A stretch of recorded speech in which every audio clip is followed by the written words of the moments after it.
The signal arrived without warning, a ripple of coded noise riding the silence between stars. Commander Adrian Vale stood on the bridge of the Reezes, arms folded behind his back, watching the playback. It was no random burst of radiation. Patterns repeated with a mathematical elegance too deliberate to be natural. Across the room, Lieutenant Marcus Hale leaned over a console, his jaw tight, eyes narrowed. "It's an invitation," Hale muttered, voice edged with suspicion. "Or bait. Hard to tell which." Dr. Elias Wren, the ship's senior scientific officer, adjusted his lenses and replayed a segment, fingers dancing over holographic projections. "Not bait. Not in the traditional sense. It's a signal to convene. A call to dialogue. But the language is alien, literally. We can't decipher intent without context." Adrian studied both men, their contrast stark. Hale's distrust mirrored the collective scars humanity carried from centuries of conflict, while Wren's curiosity reflected the spark that had driven them from Earth into the abyss of space. Between the two, Adrian bore the weight of command, the responsibility to balance fear and hope in equal measure. The Reezes herself filled the void with silent authority. A Titan-class warship, she was the embodiment of humanity's resolve never to be vulnerable again. Her hull stretched longer than the skyline of ancient cities, her silhouette casting shadows across moons. Rail cannons lined her flanks, capable of splitting a planetoid. Shields pulsed with fields designed to withstand the fury of suns. She was not built for exploration alone, but as the unblinking eye of Earth's resolve, a promise forged in steel and plasma. The crew moved with practiced precision, every step echoing pride and discipline. They were not explorers seeking approval. They were guardians carrying humanity's claim to the stars. Adrian walked the length of the command deck, absorbing the hum of consoles, the clipped confirmations from officers, the underlying current of anticipation. A voice from communications broke the rhythm. "Commander, Earth Command has transmitted sealed orders." Adrian's eyes flicked toward the transmission. He entered his authorization, and the orders unfolded in cold clarity across the hollow display. The directive was brief, uncompromising. Humanity's sovereignty is not subject to negotiation. Show strength where doubt festers. Remind them why we built the Titan class. He read it twice, though the meaning was plain. He looked out beyond the viewport, where stars stretched endless and silent, and let the words settle. Humanity had clawed its way up from ashes of war, uniting under necessity rather than trust. Now the galaxy stirred with whispers of their ascent, and the Reezes was the proof of it. Marcus broke the silence first. "Command knows what they're doing. These aliens have been playing Empire for millennia. They'll see us as prey unless we put the fear of gods into them." Wren countered softly, but firmly. "Fear breeds nothing but resistance. If our first words to the stars are spoken with cannons, we may never know peace." The two men's voices rose in counterpoint, sharp angles of distrust against tempered reason. Adrian let them speak until their words filled the bridge with tension, then cut through it with steady calm. "We are not here to beg, nor to threaten without cause. We are here to show them humanity stands united, armed if necessary, but capable of more than destruction.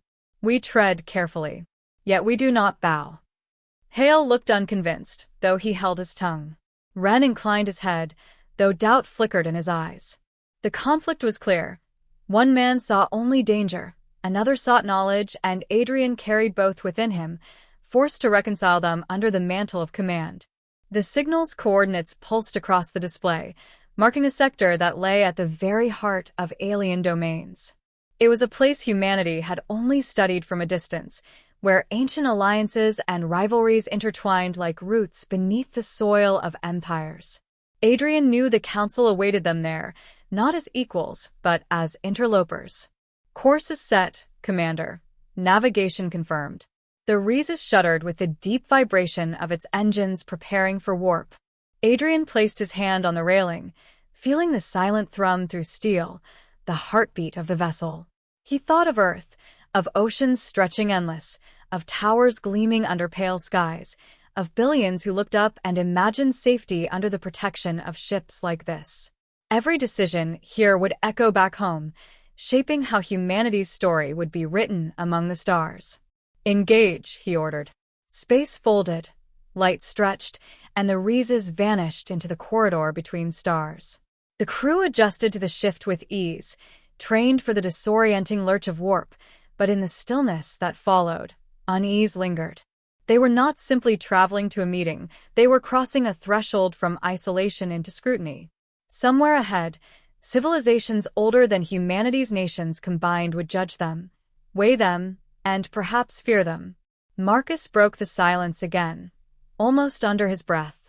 "They're waiting to see if we flinch," Ren replied, eyes still on his displays. "Or if we extend a hand." Adrian looked between them, then turned back to the viewport, where warp space shimmered in impossible geometries. The question gnawed at him, heavier than the sealed orders. Was humanity ready for this moment? The Reezes pressed on, carrying with it the hopes of a species that had survived its own worst nightmares. Ahead lay first contact, and behind them stretched a past that refused to be forgotten. In the balance between the two, Adrian stood, unyielding, the embodiment of Earth's promise and Earth's threat. The signal pulsed again across the console, a reminder of what awaited them. Adrian did not look away. "We'll give them our answer," he murmured, voice steady. "And they'll understand it." The warp corridor opened into the black, and the stars of the Council's domain glittered on the horizon. The Reezes surged toward them, silent and immense, like a titan awakened from slumber. And in the heart of that silence, the galaxy braced for humanity's arrival. The Council chamber pulsed with unease. Voices layered over one another, a chorus of tones from throats shaped by 100 different evolutions, yet bound by a single common thread: fear. At the chamber's heart, beneath an arching dome carved from crystalline stone, the assembled leaders of the Galactic Council turned their attention to a single projection that dominated the hall. It showed the Reezes, humanity's Titan-class warship, its massive hull gliding through the void like a predator cloaked in silence. The Velithar hierarch was the first to speak, his scaled form shifting restlessly upon the dais. "Look at its size. That is not a vessel meant for defense. It is a declaration. The humans have built a weapon large enough to eclipse stations, to flatten worlds. They know nothing of balance, nothing of restraint." His voice hissed with disdain, but beneath it lay an edge of fear he could not mask. The Zeeth Oracle clicked her mandibles together, multifaceted eyes narrowing on the projection. "Do not let appearances deceive you, Hierarch. What you call arrogance, I call calculation." These humans rose from obscurity in less than a century, vaulting from fractured continents to interstellar travel with reckless speed. Their adaptability borders on the unnatural. Do not underestimate them. "Unnatural," the Hierarch spat, slamming a claw against the stone. "They are a threat to the order we built over millennia." The Draith Regent stirred from his watery chamber, voice reverberating in measured tones. "Perhaps they are. Perhaps they are not. What we cannot deny is that they have come here openly, not skulking in shadows or striking without warning. That speaks to intent. Dismissing them as brutes is folly." Around the chamber, other representatives murmured, their silhouettes caught in the play of shifting light. The Council had weathered empires rising and falling, species annihilating one another, alliances forged and shattered. Yet none of those histories had prepared them for humanity, a species whose violence was matched only by their ingenuity. Reports from intelligence networks painted a troubling picture, a homeworld once divided by endless wars now united by necessity, their technology accelerating with terrifying pace. And at the heart of that rise stood the Titan-class warships, with the Reezes as their crowning jewel. The chamber quieted as the image shifted, now showing the Reezes approaching through warp space corridors. Its silhouette dwarfed the escort vessels shadowing the station, its mass radiating threat even at rest. The chamber felt smaller beneath its presence, as though the warship loomed not just outside in orbit, but within their very thoughts. "Do you feel it?" the Oracle whispered, her voice carrying over the silence. The unease. The air itself bends to their presence. They are not gods, the hierarch snapped, though his hands twitched against the edge of the dais. We are the council. We hold fleets older than their species. If they defy us, we will crush them. Yet the words rang hollow. Every representative knew the footage carried by scouts, a test firing of the Reezes main cannon on a barren moon. One shot, and the crust had shattered, ejecting molten stone into orbit. One shot, and centuries of assumptions about firepower had been undone. The Draith regent spoke again, calm but unyielding. We must choose carefully. If we respond with hostility, we may ignite a war whose cost none of us can bear. If we attempt to contain them through fear, they will resist. Humanity thrives in adversity that is written across every page of their history. The hierarch growled low, but said nothing. Outside the chamber, the station's defensive monitors blared warnings as the Reezes dropped from warp. Its immense frame slid into orbit with the grace of inevitability, hull lights flaring against the void. It did not fire. It did not broadcast threats.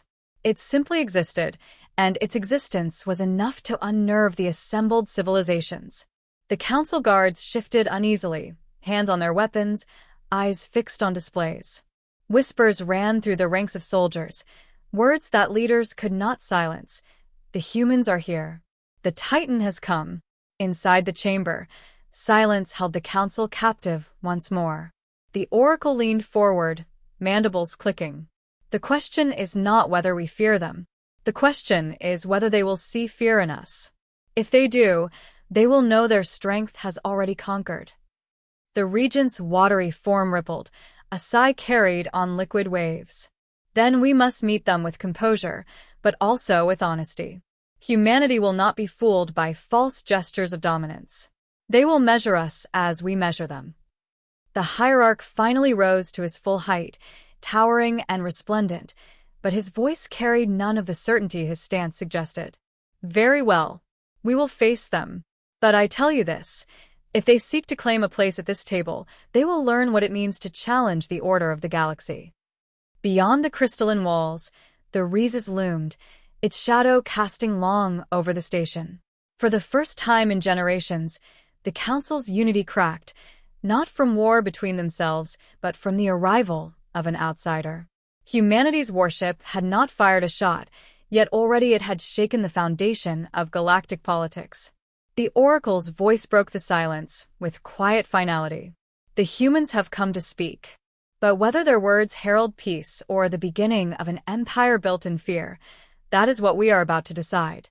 The chamber's lights dimmed as a new alert shimmered across the displays. Docking procedures had been initiated. The humans were not content to let their warship speak for them. Their leaders would walk into the chamber in flesh and blood. And as the chamber doors prepared to open, every representative, no matter how ancient or proud, felt a tremor of unease coil within them. The humans were coming. The docking clamps secured with a low, metallic groan that reverberated through the station's hull. Every sound carried weight, as if the arrival of the Reezes had altered the very air within the Council's domain. Commander Adrian Vale stepped from the warship's boarding ramp, his uniform immaculate, his posture rigid but fluid with confidence. Beside him strode Lieutenant Marcus Hale, eyes sharp and restless, every movement betraying the soldier's readiness for confrontation. Dr. Elias Wren followed, his expression controlled but reflective, the quiet calculation of a man who knew the eyes of the galaxy now studied his every breath. The corridor leading into the chamber was lined with guards from a dozen species, their weapons powered and hands tense. None dared raise them, yet none looked at ease. Adrian walked at an unhurried pace, measured and deliberate, his very presence a message. Humanity had not come in supplication, they had come as equals, or as something more. The chamber doors parted, revealing the council in its full grandeur, and for a moment the air thickened with silence. Alien delegates gazed at the human officers as though beholding the arrival of predators, their collective authority diminished under the simple reality of three men standing tall in foreign territory. Adrian met every stare with calm defiance. The Velithar hierarch's voice cut the silence. Humanity, he said, the word drawn out with disdain. You arrive without permission, bearing a weapon that dwarfs even our greatest fleets. Do you seek dialogue, or do you mean to announce war? Adrian's expression remained unreadable, though Marcus stiffened at the accusation. Ren's gaze flicked to the hierarch, then back to his commander, silently urging restraint. Adrian spoke, his voice deep, each word precise. We came because you called. You sent a signal. We answered. Our presence here is not aggression, it is acknowledgement. But if you look at our ship and see only war, then perhaps that says more about your fears than our intent. Murmurs rippled through the chamber. The Zeeth oracle leaned forward, her multifaceted eyes glimmering. And yet you built a titan. Do you expect us to believe it exists for peace? Marcus could no longer hold his tongue. The Reezes exists because we remember what it means to be vulnerable. Because for centuries, our own kind nearly destroyed itself. We built her so no power, alien or human, could ever again hold humanity hostage. His voice rang across the chamber, defiant, unflinching. Adrian allowed the words to hang, then tempered them with steadiness. We do not ask for your permission to exist. We are here to declare that humanity has stepped into the stars, and we will not retreat. The chamber erupted in overlapping voices, some demanding action, others calling for caution. The Draith regent raised a hand, his liquid form pulsing with calm.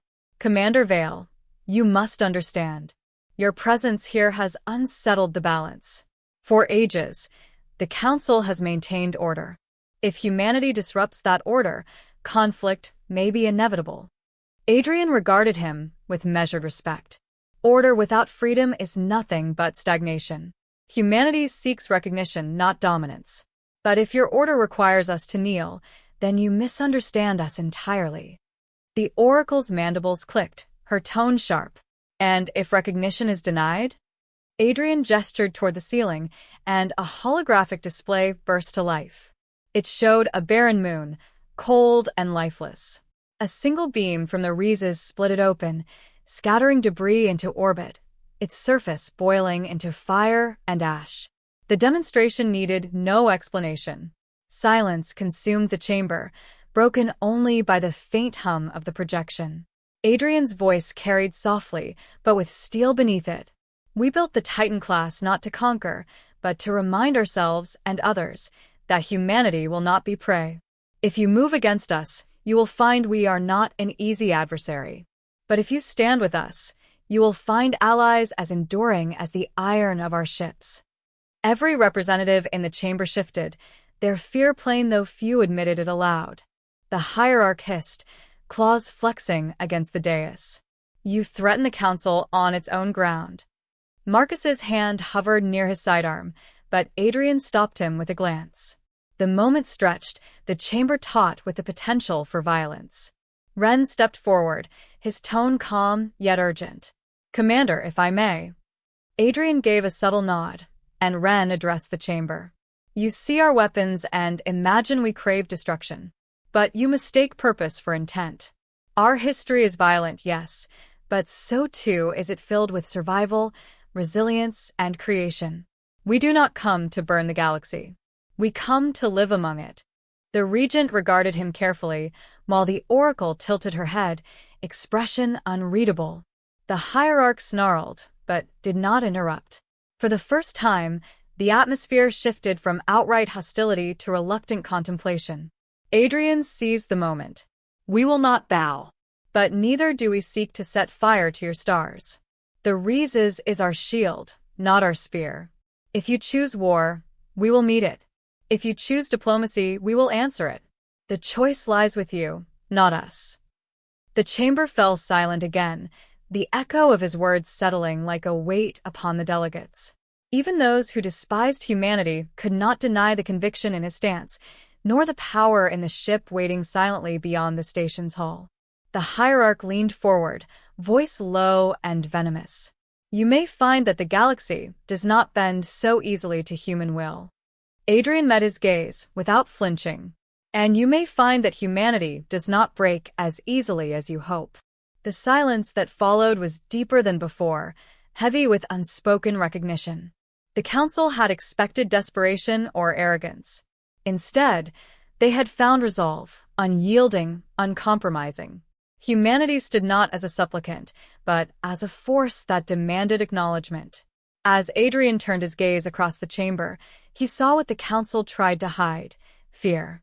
Not the fear of barbarians at the gates, but of equals who had arrived sooner, stronger, and more determined than expected. The meeting adjourned in disarray, delegates whispering among themselves, voices trembling with uncertainty. Adrian, Hale, and Ren were escorted out beneath a silence sharper than any shouted threat. Beyond the chamber doors, Marcus exhaled sharply. "They'll come for us. You saw it in their eyes." Ren adjusted his glasses, his tone somber. "Or they'll bargain, because they have no choice."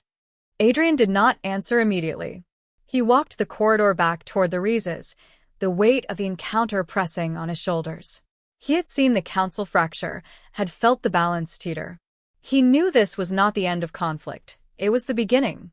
At the docking ramp, he finally spoke, his voice steady. "They've seen us now. Not as prey, not as servants, but as men who will stand, no matter the cost." The doors sealed behind them, and the Reezes prepared for departure. In the chamber they left behind, the council trembled, caught between fear and necessity. In the void ahead, destiny waited. The chamber had not recovered from the humans' departure. Delegates spoke in hushed tones, their voices pitched low, though the walls themselves seemed to carry the echoes of what had just transpired. No consensus had been reached, only unease, and unease spread like a contagion. The Velethar hierarch struck his claws against the dais, demanding silence, but even his authority could not restore order.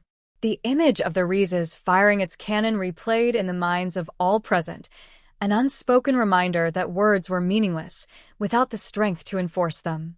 Outside, the Titan waited, a shadow over the station, its lights burning cold in the void. Within its hull, Adrian Vale stood once more on the command deck, surveying the sea of stars through the viewport. His officers had returned to their stations, but the atmosphere remained heavy, as though the crew felt the same pressure that weighed on him. Humanity's first step into the galaxy had left ripples that would not easily fade. Marcus Hale approached, his stance rigid, voice low but charged. "They'll never accept us. Not truly. You saw it, Commander. To them, we're an infection spreading too fast. Their fear will turn to action. It's only a matter of time." Dr. Elias Wren countered, his tone deliberate, though quieter than before. "Fear can also be leverage. They may see us as dangerous, but danger forces respect. If we use this moment carefully, we can turn dread into deterrence, deterrence into diplomacy." Adrian listened, saying nothing at first. Both men voiced truths he could not dismiss. The council was fractured, and a fractured council was unpredictable. Yet humanity's course was set. Retreat was no longer an option. He paced the deck, the faint vibration of the Reezes' core thrumming beneath his boots. "Bring up the council feed," Adrian ordered. The hollow display bloomed to life, showing the chamber once more. Chaos reigned. Some delegates demanded immediate military preparations, while others argued for appeasement.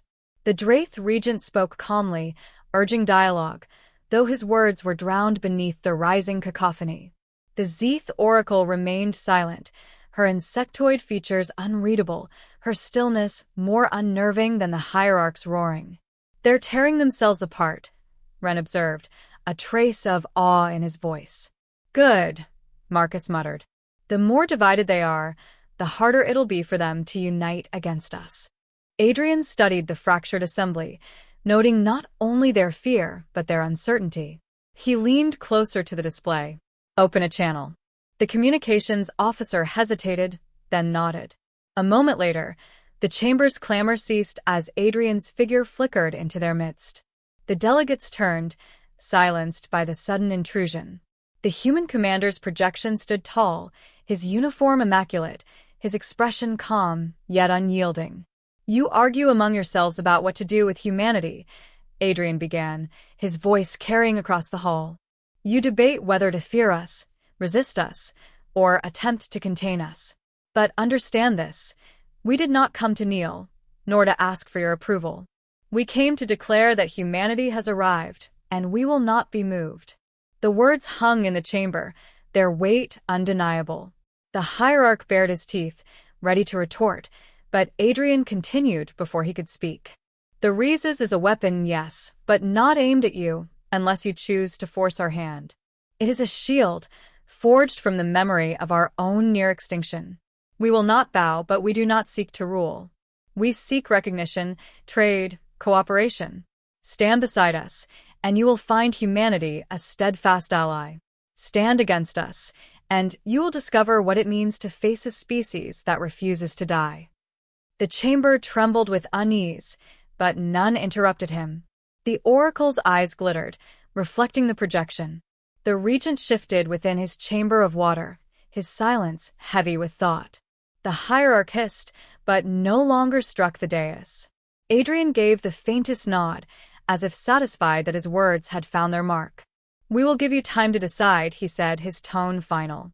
But remember this, your choice will shape not only our future, but yours as well. The feed cut, leaving the council to their turmoil. On the Reezes bridge, the crew exchanged glances, their breaths steadying after the tension of the exchange. Marcus exhaled sharply, muttering, "That was no negotiation. That was a warning." Ren adjusted his glasses, voice subdued. Sometimes warnings are what keep wars from igniting. Adrian stood silent, gazing out at the galaxy stretched before him. He knew the council's fear had not been erased. It had merely been contained, redirected into uncertainty. That uncertainty was as dangerous as open hostility, but it was also an opportunity. Power alone isn't enough, Adrian murmured, almost to himself. We must be more than the shadow they fear. Marcus frowned, arms crossed. Fear keeps us safe. Ren countered softly. Fear breeds resentment. Respect breeds stability.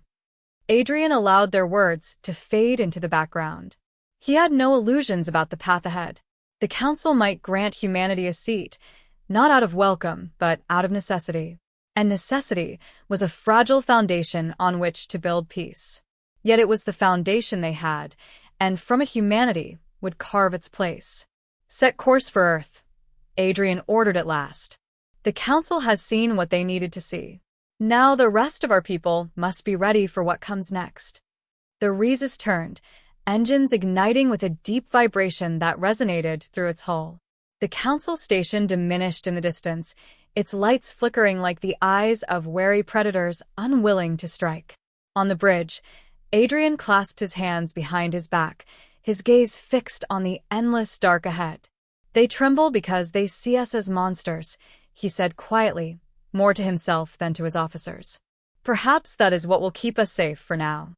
Marcus gave a grim smile at the thought. Ren lowered his head, troubled but silent. The Reezes slipped into the void, its colossal form fading into the stars. Behind it, the council remained fractured, burdened with fear. Ahead, the galaxy awaited, vast and unyielding. Humanity had stepped onto the stage not as supplicants, but as titans, and the echoes of that truth would ripple far beyond this first encounter. And though no shots had been fired, every delegate in the chamber knew the same truth that Adrian carried with him. War had not been averted, only delayed. The future would remember this day as the moment the galaxy learned to fear humanity.